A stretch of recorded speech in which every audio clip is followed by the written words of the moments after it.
This is the Strength Beyond Fitness podcast A Build Body Fitness production brought to you by Coach Luis and Coach Renee, where we talk about simple principles to train your mind, transform your body, and maybe even change your life.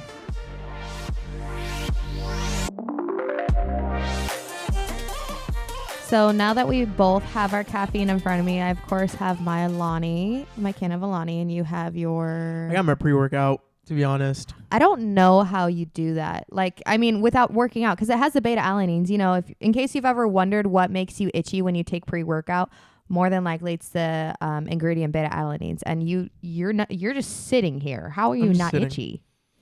Well, I'm like sipping on it, so it's like I'm not chugging it, and I also I don't know, I have such a high tolerance to it, even though I do cycle my pre-workout. I think it's actually really funny. I think pre-workouts are interesting because it's one scoop and it's like, here, this is the one scoop serving. And it's like, like this scoop size is for anybody.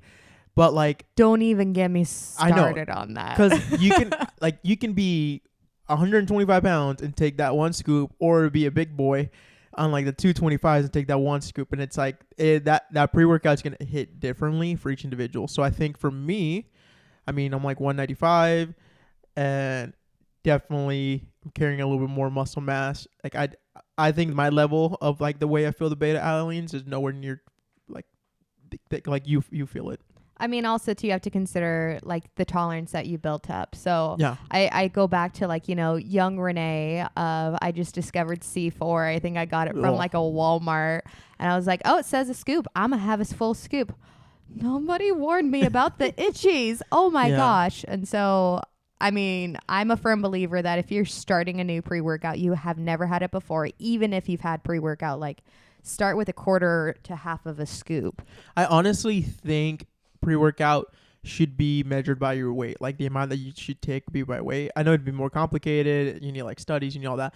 But yeah, because I mean, it makes sense. You have the measurements even for like, say, medicine. When they're kids, you can't give every single child a straight across the board like 5 milliliters. Right. So it's, and I mean, yeah, that's an interesting concept. There's a lot of other things in medicine that, you know, that it does recommend you to be a certain weight. But yeah. But anyways, long story short, we have caffeine. That's what I can handle. I think if I had like a scoop and a half, it'd be different. I feel like that's what you would feel on a one scoop. So my like scoop and a half is what you feel on a one scoop. Also, just for background information, Luis and I are very biased towards Bucked Up, not a sponsor, but if you want a sponsor, that'd be nice. So with Bucked Up, the high stem that we use, like that's another reason too. Like I can use a full scoop just fine during a workout, but just sitting down, especially I want to say the high stem might have like a mushroom proprietary blend in it. No, so this one I'm actually doing does have a mushroom yeah, I can't even. English proprietary? is hard. Undisclosed amount. Exactly. This is their black version, and it just helps you focus better. And I feel like we've had a lot like going on in our day, finishing out the year. My brain's everywhere, and I wanted to make sure my brain was just in podcast mode, especially today, what we want to talk about. Which is surprisingly not pre-workout. That's just where it started. We're not talking about pre-workout today, but what are we talking about? I don't know. You're the topic That's true. expert. No, I'm just kidding. I do know, but you're going to take the lead on this one. And I have so much sass that I'm just going to like come out and be like, this is my opinion. Bah, bah, bah. I mean, aren't you always that way? That's true. I'm always that way. I love that you at least acknowledge it. Well, okay. So we'll use pre-workout as an example. You find this really cool brand online. You get super excited about it. You order it. You take a full scoop when you get it, and you expect that to be the best workout of your life. And maybe it is. Maybe you go full send, or maybe you just feel like trash. But it ties in. Here's my segue: effort versus expectation. And we've been there before of the pre-workout example, like I mentioned, when I, was young and I got C4 and I was like, I'm going to get that dream body. And even now, like I fully admit I have a caffeine addiction. I'm like, Alani is going to solve my problems. I have my nut butter sandwich in the morning. I have my Alani. I can conquer the world. I expect my sleep problems to be fixed by this. And really, Am I putting any effort into my sleep? No, I just put effort into, well, at least I wake up and have my Alani and my nut butter sandwich. But it ties into an even bigger topic that I feel like keeps coming up of effort versus expectations. So I want to ask you, what's word vomit? What's your first thought when I say that? Well, I was like, okay, so if we're gonna tie this into pre-workout, let me see what this pre-workout bottle says, because everything is like you're selling something. So what, like these things are telling me recover. So I'm expecting if I drink this, I'm gonna have good recovery. Like Forget mobility. I know, right? Stretching. I'ma just have pre-workout. Or forget sleeping or eating well. Like this is gonna help me recover. Like that's my expectation. Sold. Right? And then it's funny, one of them says gains, like literally that's all it says, gains. And then the other one says mind to muscle. So, I guess what mood am I in today? Am I in the mood to like get gains or have better mind to muscle? What are my expectations to this pre-workout? And that's what I think about, like effort versus expectations. What is being sold just because you do this? Like, because let's be honest, you buy this product, and the product could be anything. It's buying into the personal training, buying into a diet, buying into a specific program to hypertrophy or have bigger butt or bigger chest or whatever you want. Like, what are you buying into it? And more or less, I love Instagram. I fully admit, like, I love consuming content. I love wasting my time. But sometimes Instagram and even TikTok and, all those different varieties feel like it's sale after sale after sale. I mean, if I were to, re-download TikTok, I guarantee you within the first 5 minutes, I'm going to get an advertisement for, I think it's Halara skirt shorts thing or a hair curler. Sometimes it feels like you're having a sale pushed on you. And other times you don't even realize a sale's being pushed on you of something as simple as like, ooh, I saw this super yummy recipe. It's telling me that they use Legion's protein powder. Maybe I want to try Legion's protein powder. And it's something just as simple as that. Or you see someone who has maybe a certain aesthetic, they're selling their new program. It's only 200 and X amount. Like, you know what? Maybe I should do that. And it's not necessarily saying, hey, buy this, but that seed is naturally planted. Or like collagen. Let's talk about collagen for a second. Like the expectation of the effort versus expectation. Well, if I drink this, that's my effort. I'm going to get like better nails and hair when it's sold for collagen for nails and hair. I think collagen is fascinating. Collagen marketing is amazing. And I hope that one day I have the amount of confidence that collagen has in their marketing because, and you bring up a really good point.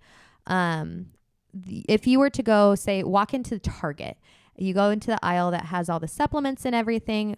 There's several different types of collagen. And I want to say it's all from like the Vital brand of you can get collagen that's for your mood. You can get collagen for your hair, your skin, your nails, your emotions. Which Jennifer Aniston is like, she backs it up now. So it's legit. It's legit. And so the way the body breaks it down, it's not like this collagen can only go to your hair and your nails, or this collagen can only go to your organs. It's going to go where your body needs it, or you might just pee it all out. And that's a topic for another day of how the body breaks down supplements. Or you're going to look like Jennifer Aniston. Like, that's literally why I throw it. Like she's a total babe. Yeah, she's repping it now. She's like a huge, like, I guess you want to say influencer of it, because collagen is being sold as this, like, if you drink this, you're going to have, like, the expectations are you're going to look young, you're going to look beautiful, you're going to have, like, stunning hair and nails if you're buying the one for nails and hair. Just like Jennifer Aniston. Yeah. Which, who did not look up to Jennifer Aniston's hair growing up? Because I definitely did. Those are goals. Even let's look at Amazon. And I know there's a lot of mixed feelings when it comes to Amazon, but I guarantee if you type into the bar something fat loss, you're going to see several different supplements, all these fancy words, and more than likely a terribly photoshopped photo of someone flexing their booty or whatever. And or in a waist trainer. I feel like that's a huge one on Amazon. Like, waist trainers are big. Waist trainers, even like, I think you can buy booty pads in there too. Mm-hmm. And that's where it can be so conflicting of, you see they have these great promises and it's only $30. Whew. And if I'm sure we can all think of different brands where it's like cheaper is not necessarily better. And then on the flip side, if you have something that's really expensive, it doesn't necessarily mean that's what is better. And so, there's like so many directions we can go with this, but we'll simplify it. I was gonna say, I think that's like the best way to like That's our visualize. segue. Yeah, or segue, but like to visualize the power of this. The power of influencers, because growing up, I feel like our influencers were closer to, you know, we did have Jennifer Aniston, but we also had people like more or less the Kardashians. I know they're still kind of relevant. We had Nicole Richie, Paris Hilton, Christina Aguilera, Christina Britney Aguilera. Spears. I'm a 90s kid. But now it's less celebrities. It's more of the influencers. And the lines have been blurred because they're more relatable. And even big brands know this of like, yeah, sure, they can get like these big known celebrities, or they can get someone who's like a little bit more relatable, a little bit more on your level. And then it's easier to sell to you because she's just like you. She's a girl down the street, or he's just like you. He's a guy you'd run into at the gym. And so as a coach, I felt like this has been a conversation we've had with a lot of clients lately. And it's hard because you want to be so excited when people have goals and a purpose, and you want to give them the results. But and we want to back it up, and we want to be like stoked with them and like experience that change with them. But then you also sometimes have to be the jerk in the situation and say, is this realistic? And Right. We have the to look on shatter their the glass. face that they usually give of like, you don't believe in me. And it is so hard because it's not that I don't believe in you. It's I want to help you achieve this, but I also don't want to lie to you and set you up to fail and say, yeah, I can guarantee you lose 20 pounds in 2 weeks. Yeah, maybe if I were to like chop off your feet, like I know that's really dark, but we see all these terrible misleading guides online of go to the grocery store. Go to the grocery store, you see those magazines in the aisle waiting to check out, and I guarantee you there is probably at least one magazine that is lose X amount of weight before this holiday. Before Thanksgiving. And the holiday is about a or month Christmas. away. Yeah. Yep. And then you try to follow it, and instead of realizing like, wow, this was just like kind of a terrible program, you think you're the problem. And then it turns into this whole cycle of there's something wrong with me. There's something wrong with me. When in reality, it's what you were selling it wasn't sold as an honest product. And whether that's a person, a program, what you were selling or what you were supplement. buying. What you were sold. What a company was selling to you wasn't honest. So what you were buying. You were buying yourself. Thank you. Yeah. No, you're good. I just want to make sure I cleared it up. We'll use Because the English example. is hard for me. English is hard. I don't have the excuse. This is the only language I know other than level 38 Duolingo Spanish. There you go. Hola, ¿cómo estás? We'll use the recent scandal of the Liver King. Mm-hmm. Oh, yes. Let's talk about the Liver King. And so I will put this out there. I will give him credit because there were some of his primal whatevers that he referred to that were beneficial. I 100% believe people should walk outside more, prioritize more whole foods. I think those are awesome. Find ways to connect to the earth. But, and this is where there's a fine line, he was claiming that he was 100% natural with just eating organs, just eating raw, and he forgot a very important detail of how he achieved his aesthetic was not 100% natural, despite several opportunities to come out and say, I've had a little help. Yeah, I've done steroids, and it's like, no, like oh, no, sorry. Luis has not done steroids. I've not done steroids. Sorry, I'm Dear You're like gosh. looking at me like, no, I have not done steroids. No, it's him like basically coming forward and cleaning. Like he could have said it multiple times, but he didn't. He would say, no, I've never touched that. I've never touched those things.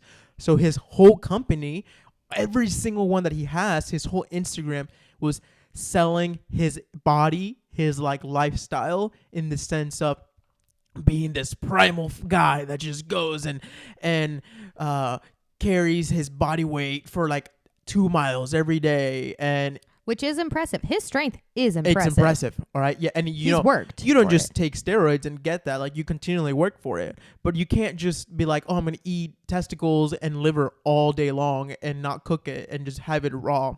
And this is why I have a body. And then also like all his videos were like, I'm going to eat like 10, 20 burgers and mashed potatoes.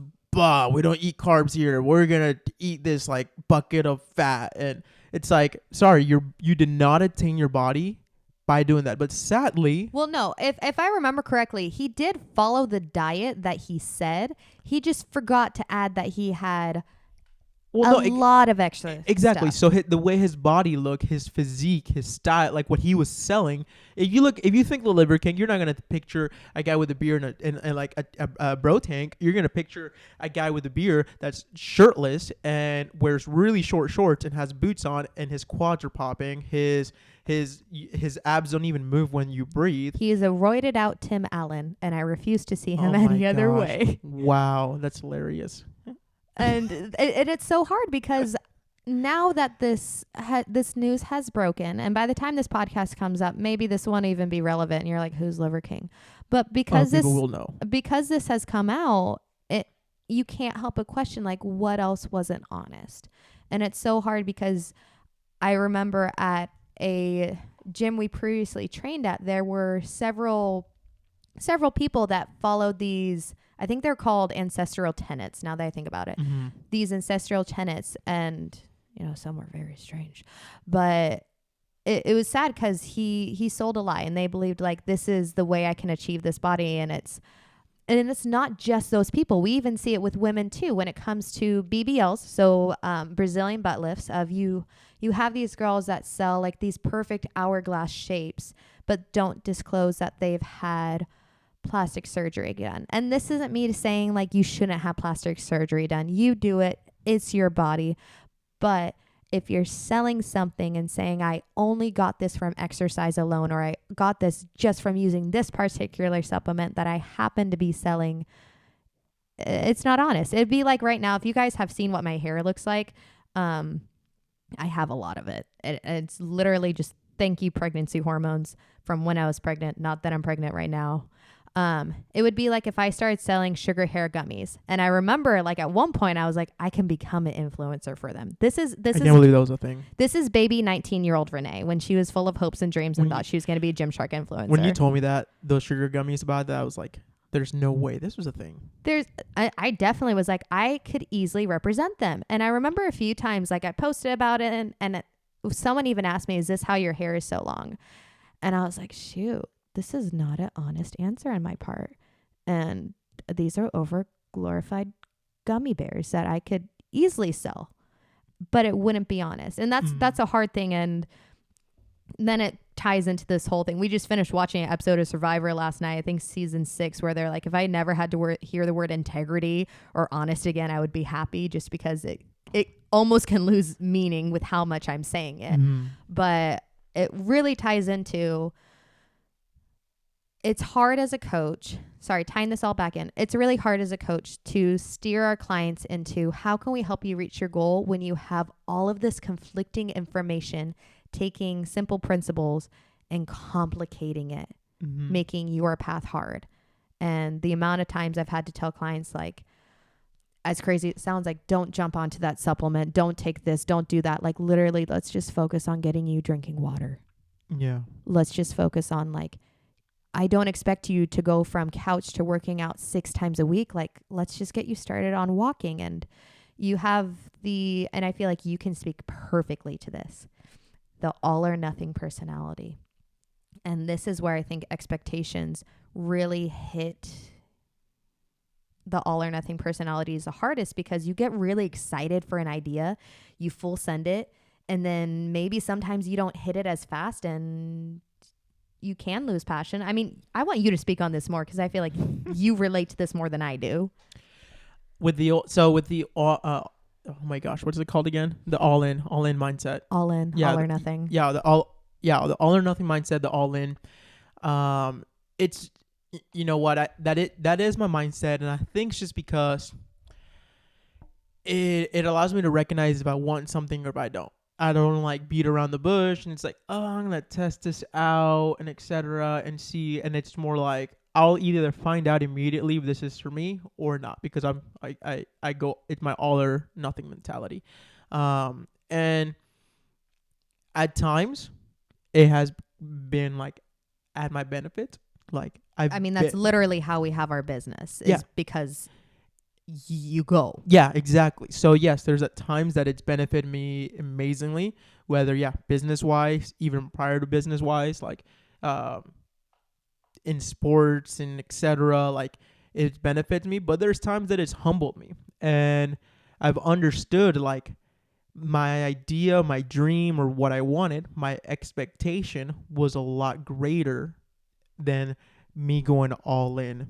And I thought to myself, like, yes, I want this achievement and I'm going to go all in for it.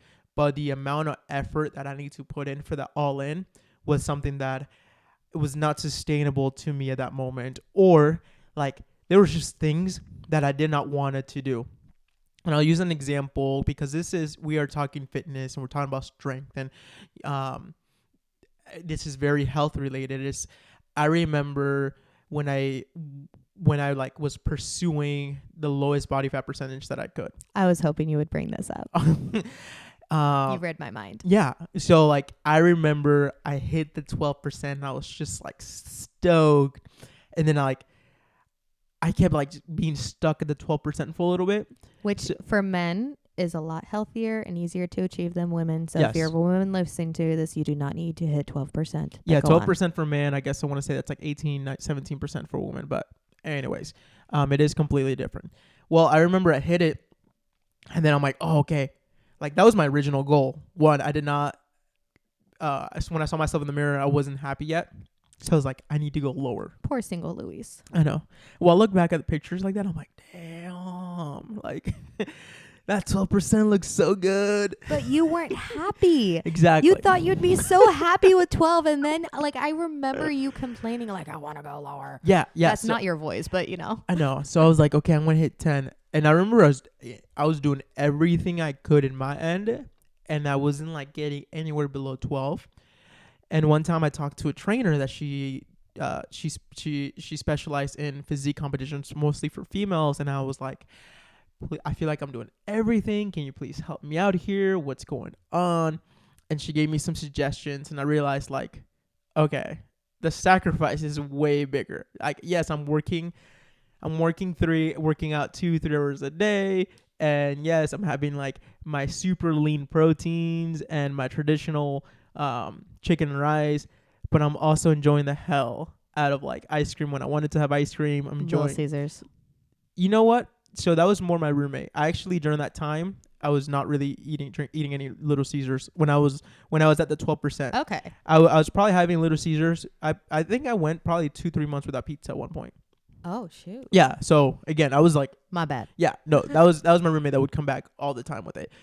But I remember, yes, I would work out and I'll do all this, but I'll also enjoy, like Oreos here once in a while or ice cream at the end of the week. Like, oh, it's my cheat day. Like I enjoy the hell out of my cheat day. And then she was telling me, she was like, skip those cheat days. You got to skip them for a good while. And I went like 3 weeks without those cheat days. And then I realized like, I hate this. And I got to like 11. It worked. It did work. I remember I have an embody somewhere, and I think I even like laminated it. I'm sure it's on your Snapchat memories. Yeah, it's like 11.8 or 7, and I was like, I broke 12. Like hell yeah! Like I was so stoked.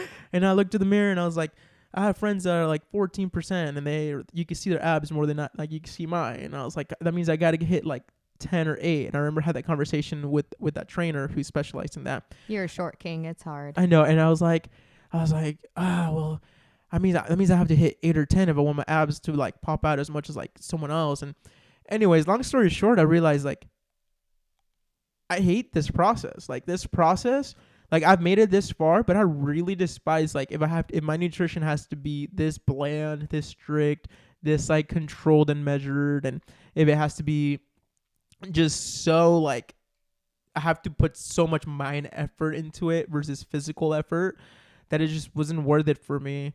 And like And I you did, didn't even appreciate it. yeah, I That was the did. thing. You weren't happy. I with wasn't. it. I wasn't. So like expectation wise, like I thought my effort was going to reach my expectations, and it turns out like no, the effort that I needed to do, although if someone were like if I had like a video camera at that time, like documenting my life, it'd be wild. Like I would work out in the morning, I would teach a class of cycle, and then like after cycle I would jump into a workout, and then I would drive back to another studio, I would train people, then after I was done training I would work out, and then after I done workout I would go to school, and I'd come back home, and then after I was home I'd do homework, and if I was done early I would do two things. I would either watch Friends for the rest of the night and fall asleep on the couch, or I would go work out and then come back and then watch Friends and fall asleep. You also slept a lot too. Like you definitely prioritized rest. I So prioritize rest. Yeah, absolutely. that was impressive. I And that prioritized it over my homework.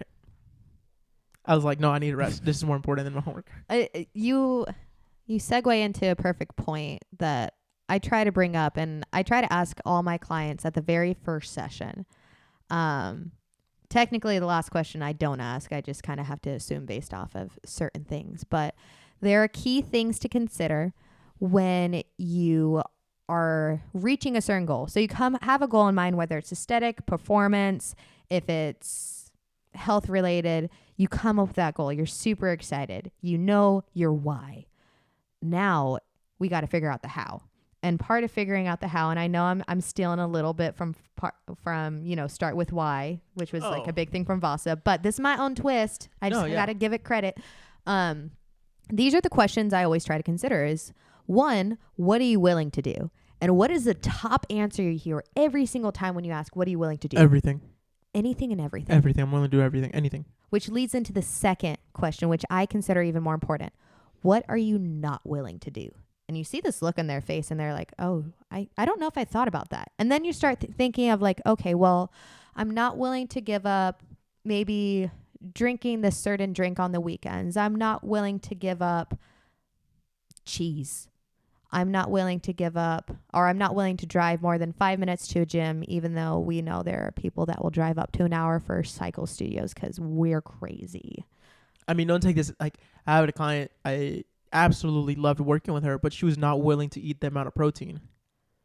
And she didn't think that's several people. Yeah. Well, yeah, that is several people. No, but she like didn't realize it until like it was like, no, if you want this, you need to eat this greater amount. And it was like, she just flat out said it. She's like, I'm not willing to eat that much protein. And I love that she fully admitted it. Yeah. Because it's at least on our coaching side, we're not like, oh, we're disappointed in you. We're like, okay, we know your limit. We know your boundary. Let's work within your boundary. And that took time. That wasn't, I'm so sorry. I know I kind of stirred up. Like, these are questions that you asked in the beginning, but this is something we found out later on. Just like for me, I found out later on that I was like, I'm sorry, I'm not willing to go 4 or 5 weeks without a cheat day. Well, also, so yes, I do ask it in the beginning, but like with any and all assessments, if you don't know this, trainers, you need to remember this. You should always be assessing.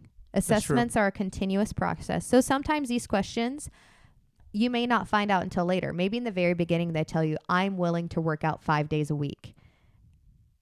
And then you realize, actually, you know what? 2 days is my hard. Perfect. Let's get you those 2s, which ties into the very last question of what am I able to do within my current circumstance? And this is where I will fully admit I have not as much patience with the past football player. And the past football player mentality is I used to do this. And you kind of see them, throughout all the things they used to do, which, you know what, that's really cool. You accomplished it. And like, be proud of that, but not to the point where it holds you back. So a common example is, say, I train a lot of moms. You have the mom who maybe she used to be able to maintain a certain aesthetic. She used to be able to work out X amount of times a week. She used to have the quote motivation to eat perfect. And you have to look at, okay, what was your lifestyle then versus the responsibilities that you have now? And are you fairly comparing yourself? Even, for example, I feel like what I had time to do with just one kid is so different now that I have 2. Like meal prepping is a completely different mindset. My personal motivation to eat has been such a struggle. And I feel bad admitting that because I know there's people on the opposite side, but I think you can even account for this of if I do not have to cook for everyone, I will forget to eat. And it's a terrible thing that I have to stay on top of. And, you know, my expectations of myself are, for example, right now, I would love to compete in a powerlifting competition. I think it would be so cool. My biggest goal is I want to be able to rep my body weight for reps in bench. And I've been stuck. I've been stuck at my body weight. I can't get past it. But then I had to take a step back and really consider like, one, okay, am I following my current programming to a T, which sometimes I am, sometimes I'm not. I would say I'm Careful, about... your coach might be nearby. Luis wrote my programming, but you can also see my notes. So you know that I'm about 75 to 85% right now. And I will admit that. I'm grading myself. I'm being honest. When it comes to my recovery, like I mentioned earlier, knowing that I can just have caffeine in the morning, which I do not have caffeine on an empty stomach. I have it with my almond butter sandwich. Sometimes I won't sleep. I'll justify not sleeping. I have insomnia on top of it. So I'm like, whatever, I'm not going to sleep. So it's like my expectations are I'm going to be able to lift this really heavy bench, but the effort that I'm putting in towards actually achieving it when it comes to my recovery, when it comes to my fueling is, if I were to honestly grade myself right now, I'd say I'm like a solid C, because we don't do C minus or C plus. I'm just going to say I'm a C, to where like there's room for improvement, but I cannot expect to have the heavy thing that I want because to be honest, like I'm not fully there, and that's okay. Yeah. But I can't get mad that I'm not hitting these results. And the thing is, like, I see you do the workouts. I think the only time you skipped them was when we went out of town. And that's just because the workout situation was a little bit kind of chaotic. But you still did your best. Like, I remember there's one workout that you like, I only did half of it, but then I'm going to do the other half. So you've been doing the workouts. So your effort is there. You're like, yeah, I'm doing the workouts every week. But I'm just putting my effort into the hour compared to the other however many hours are in a week. And that's the hard part. Sometimes we're so tunnel focused on that 1 hour that we're training by ourselves, that we're in a class or even with our trainer of, I did this 1 hour, I should be expecting the results. Or I worked out maybe 4 hours a week. Why aren't I seeing results? And it's like, that's a small part. And maybe there are great results, but it's not the ones you expected. Exactly.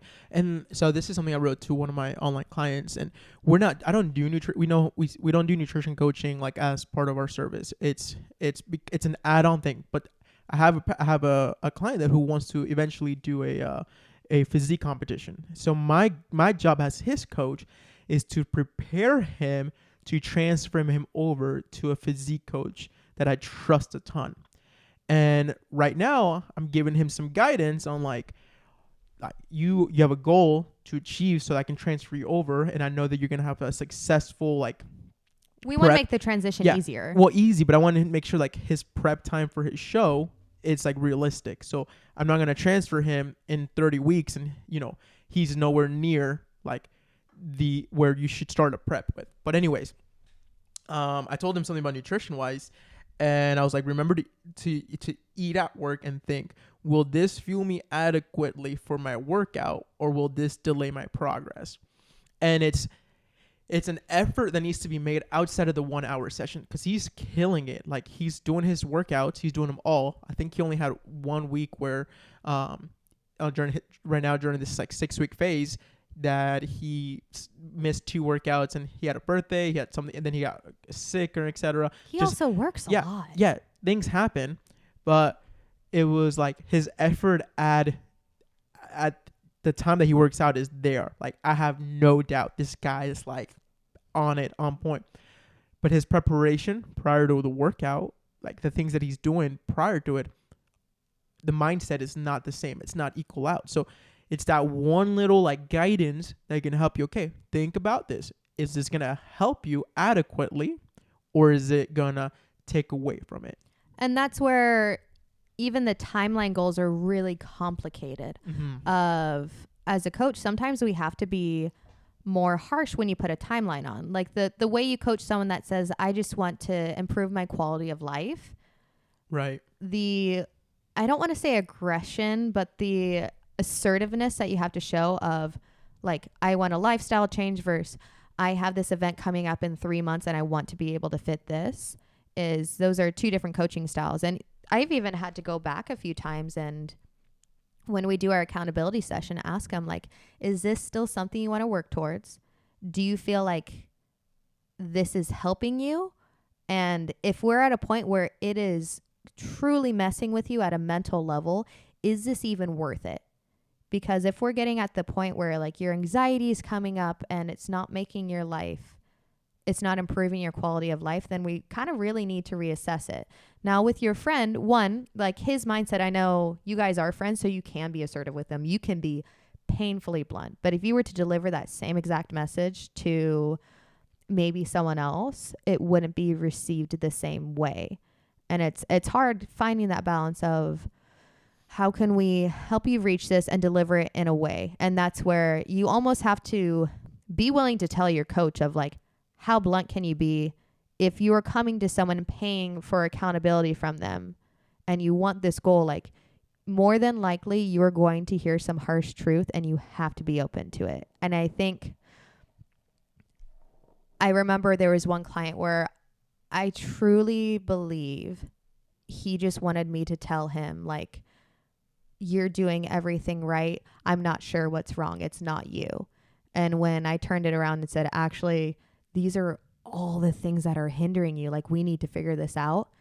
He shut down. Yeah. And not to the point, that was one person it didn't make cry, but he wasn't receptive to anything because I think in his mind, he firmly believed like he was doing anything and everything and he was not the problem. And it's hard when you have to admit to yourself, like, you know, the Taylor Swift song, it's me, I'm the problem, it's me. That's exactly what I was thinking about. And reels. I feel like our brain just like turns to things like that now. It's ongoing reels. But it's important to realize like what are you currently able to do? What can you afford to do? What realistically fits in your time?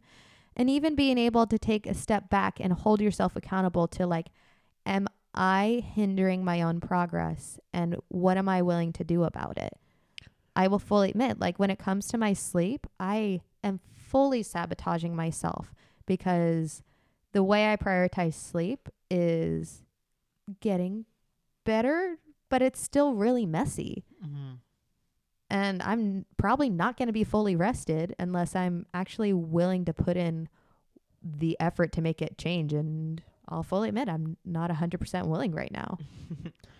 Well, here's the thing, you know, being a trainer for about, since 2017, wherever time that is, I've noticed that the clients that find the biggest success in health and fitness, and I mean like sustainable happiness, joy, enjoyment through the process, not so much like hitting that goal where they have this visual comparison to, but just really enjoying it and sticking with it and making it a daily, weekly thing, are the ones that approach it with like not the mindset of I have, 3 months to achieve this, or without the mindset of if I start training with a coach, I'm going to look like this. I'm going to go into it and be mindless, like in the sense of mindless, like I don't have to think about a program. I have a professional coach that's putting me through it. I'm going to trust the process rather than question everything. Exactly. I'm going to trust the process. And you know what? I am going to do what I can at home that is sustainable, and then I'm just going to show up. And the days that I don't show up, I'm not going to beat myself and make it feel like I need to make up for it by the end of the week. Like I didn't show up twice saying I need to do a 2-hour workout or something like that. It's just, no, shit happened. Life just hit you, and whether it's that you got sick, whether you had a kid that got sick, whether you had to travel for work, whether it's that you were just damn tired, because you know what? We're go humans. Like we're always on the go for some reason, and we get little rest and you're tired. But you recognize those things you stick with your coach and you love exercise, you love fitness, you love like finding different ways to like make food a little healthier or like or better for your stomach. And that's where I've just seen the clients succeed the most. And I have had a few clients that have given themselves a timeline and that have hit it and have been remarkable with it and have maintained sustained it past that timeline. But that number of clients have been smaller than the ones that actually like than the total number that have given themselves a timeline. I feel fine name dropping here. I love Tommy. I love Tommy. I love him. He's incredible. He, I think, would be awesome to have on the podcast if he can ever fit us into his schedule. But he is such a great example of he set his mind to something and he decided like this is non-negotiable. Mm-hmm. And I mean, he definitely fought you on a few things in the very beginning. Oh, I thought we were going to throw down like straight fist. But it's been so cool seeing him accomplish these things, such as he did. I can't remember the name of the company. I need to look it up. They basically, it's like you do a 5K, but it's virtual, and his was Lord of the Rings themed. And so he would walk every single day. And I think he's really close to finishing it. If not, he already did. Yeah, it's like, after every 50, it's more than a 5K. It's like after 50 miles, 100 miles, 200 miles, 400 miles, you start getting a medal. They get sent to you in the mail, and then apparently a tree is planted for every 100 miles or every mile. I can't remember. So I just looked it up. It's through Conquer Virtual Challenges, and this specific one is Lord of the Rings. So the idea is like the one ring can't stay in the Shire. If you know Lord of the Rings, those will be familiar. And the very first one is traveling 145 miles. And so that's the first one. Second one is you have a choice between 98 miles or 680. And this is however you decide to break it down. So luckily this man didn't have to do this all in once, but he's got like 3 of the medals, 3 out of the 4. 3 out of the 4, which is so impressive. And it really came down to like, and this has been since March, so over 10 months now. And his transformation is amazing. Yeah. It's been so cool to see everything he's accomplished, and he's put in that hard work, and he's also taken in the blunt advice, and he's trusted the process. And I think it's such a great example of if you're willing to trust the process, you will see great results. But part of trusting the process is knowing it's going to take time. It's going to more than likely be more than a 2-month boot camp. And I think that's such a hard thing of the instant gratification of, I want to see results now. And trust me, there's nothing more that as your coaches, we want to see you be happy. But in a way, I almost see it as like a blessing in disguise, because imagine how unstable the body would be if you were able to lose weight that fast by trying a little bit harder. Like how much that would throw off all of your organs and everything. Even like with COVID, where a lot of us were kind of worried during that time of like, okay, there's 2 weeks without working out, I'm going to lose all of my gains. And the way the body works in self-preservation, like it has to protect itself somehow. And if we were to fluctuate our body weight that easily, there would be something definitely thrown off within the body that would be dangerous. Like we need to maintain that homeostasis somehow. Yep, exactly. There's no way we can just 1 week lose all this like ton of progress, like muscle wise.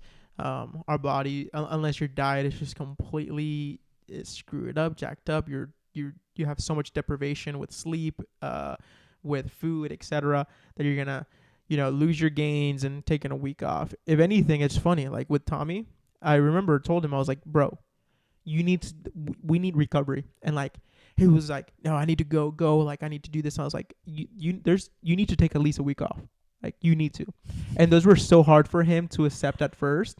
Oh, yeah. Because one, he thought he was going to like lose momentum, which I get. Like, there's a fear. Like, if you got momentum going, taking a week off, it can be difficult. But he also didn't understand that like the week off didn't mean like not exercise. People often misunderstand that recovery means lay in bed and do nothing, when in reality, like recovery looks a lot of different ways. Recovery could be mobility. Recovery could be a walk. It doesn't mean cease to exist.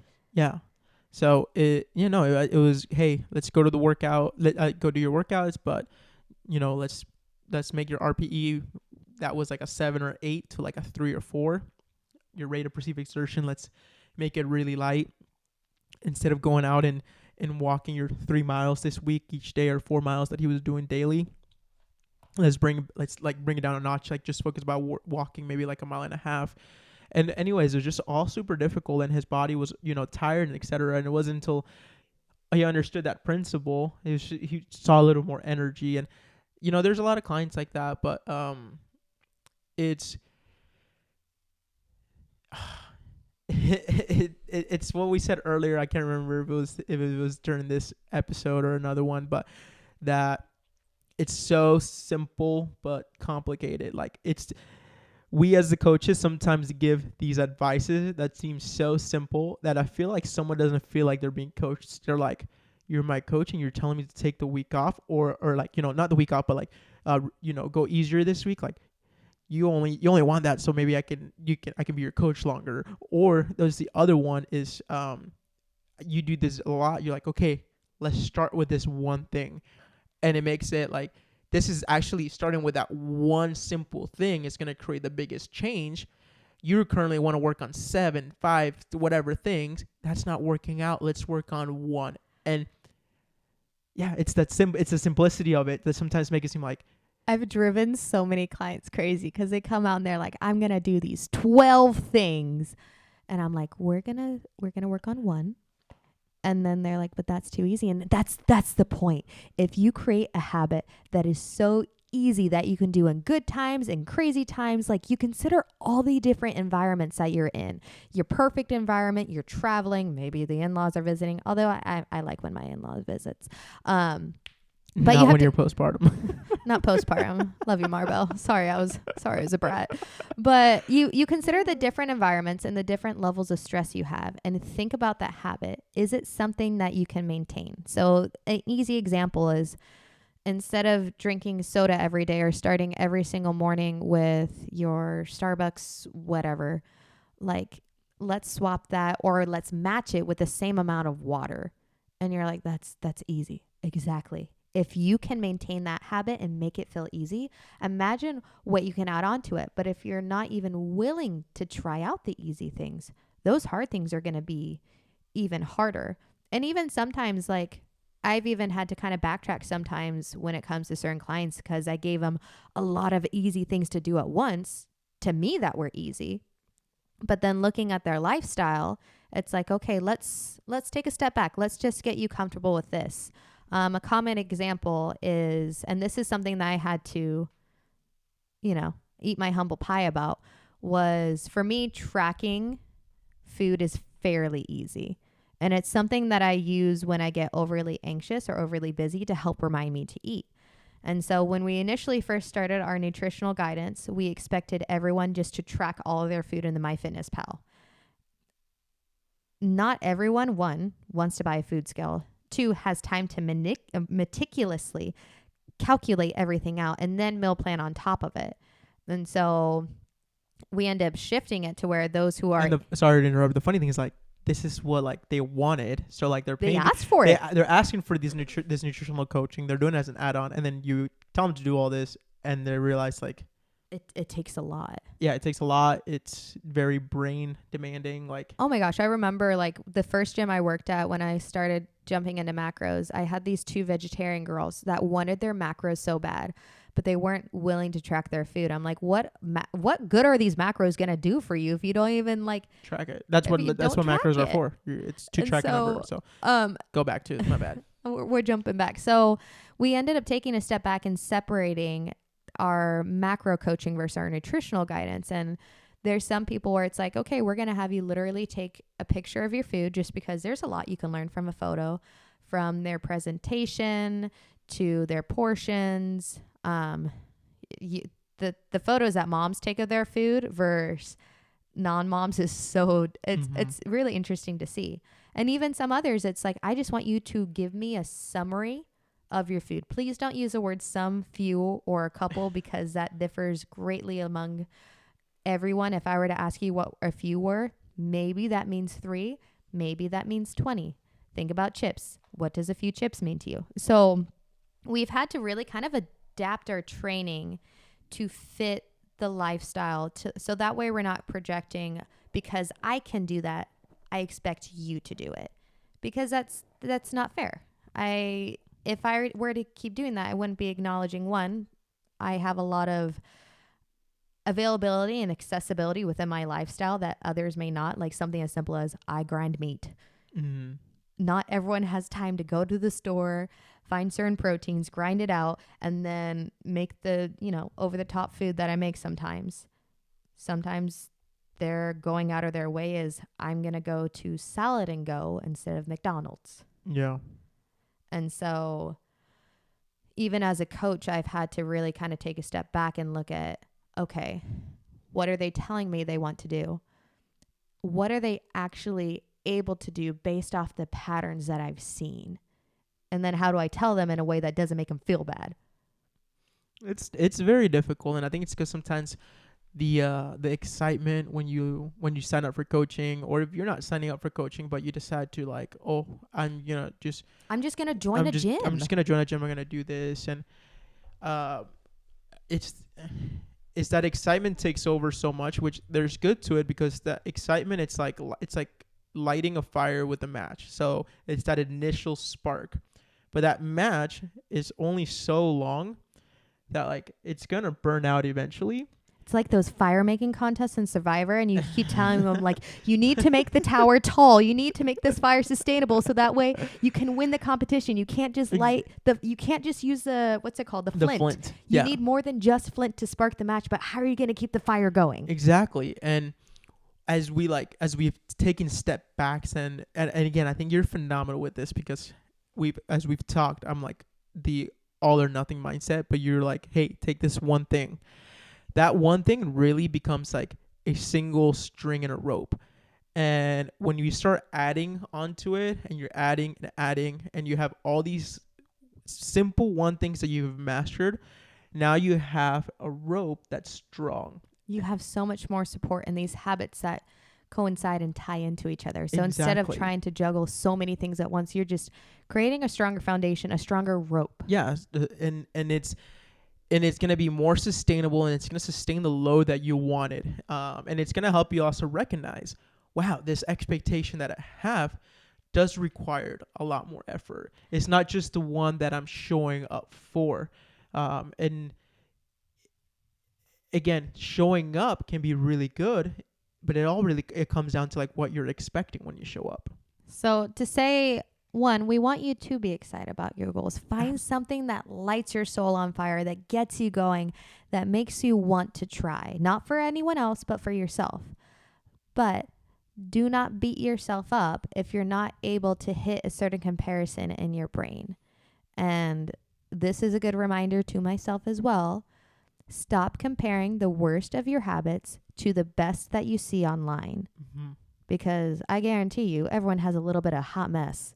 Liver King taught me that. You never know what's behind closed doors.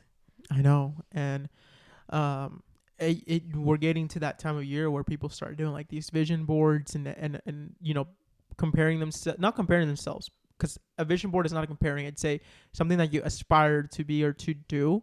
Mm-hmm. But it's really important to also recognize, like, are you just putting this vision board and throwing it on the wall, and because you made the vision board, it's going to come to light?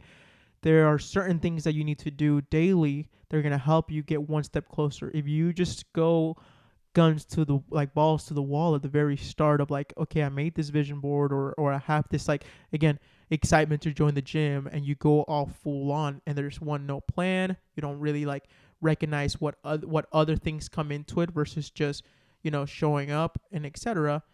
It'll make things just a little bit more difficult, a little bit more discouraging, and we don't want that. We want everybody to have this sustainability in their health and fitness goals, and recognize that like there is more to just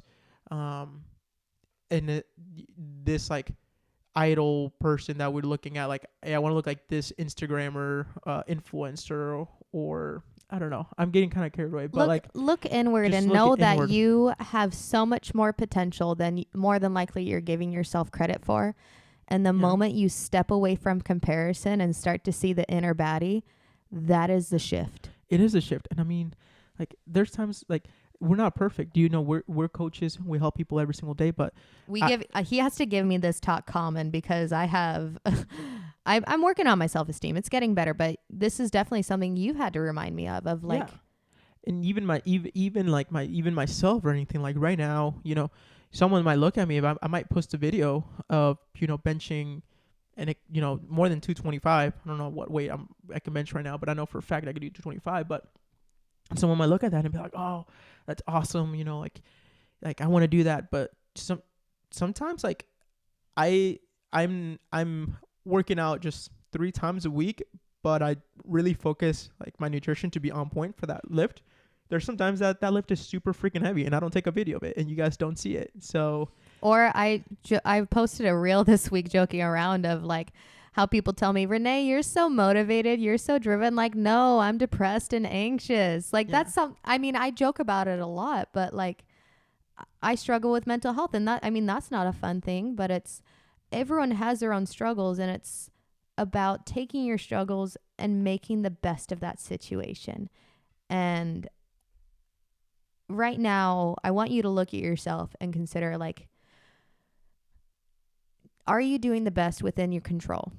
Mm-hmm. And what is one thing, not 20, what is one thing you can do to improve it? Get really doggone good at one thing. And maybe you need help doing it. That's where coaches come in. That's where maybe just having like a good community comes in. But I guarantee you, if you focus on that one thing and maybe stop beating yourself up at least 50% of the time, you're going to notice a big difference. You will. And we want that. We want the success. We want the happiness. We want the joy that comes into having exercise part of your life, having nutrition part of your life, just that health and quality of it. And we want it to be exciting, not a burden. We want to be something that it's the highlight of your day versus, oh crap, I didn't do this, or etc. I know you used to not like this phrase, but I do think there's truth to it. Instead of like, I have to do this, I get to do this. Yeah. I know We can call it. you as an integritous man have mixed feelings about that, but switching that mindset, not to toxic positivity, but just focus on all you are and focus on that one thing. And coming into the next year, it's really tempting to make big goals. And you know what? You hit those goals, but do not sacrifice your mental health for it. Ask yourself, 1, what am I willing to do? What am I not willing to do? And what am I actually able to do within my current circumstances? So thank you for that, and I hope this has been uplifting. It has given you some guidance and something that you can relate to. We appreciate you listening to us, and please give us a like, a share. We want to be able to reach more people, and We want to really connect with this community. Yeah, create an impact. If you guys have any questions or want to hear some other topics, please don't be afraid to shoot us a DM on the Instagram or wherever we post this. But Luis is blunt, so you can be blunt right back to him. Me, I'm a little bit 100%, sensitive, so maybe just tell me I'm pretty first. All right, cheers. Have a good one.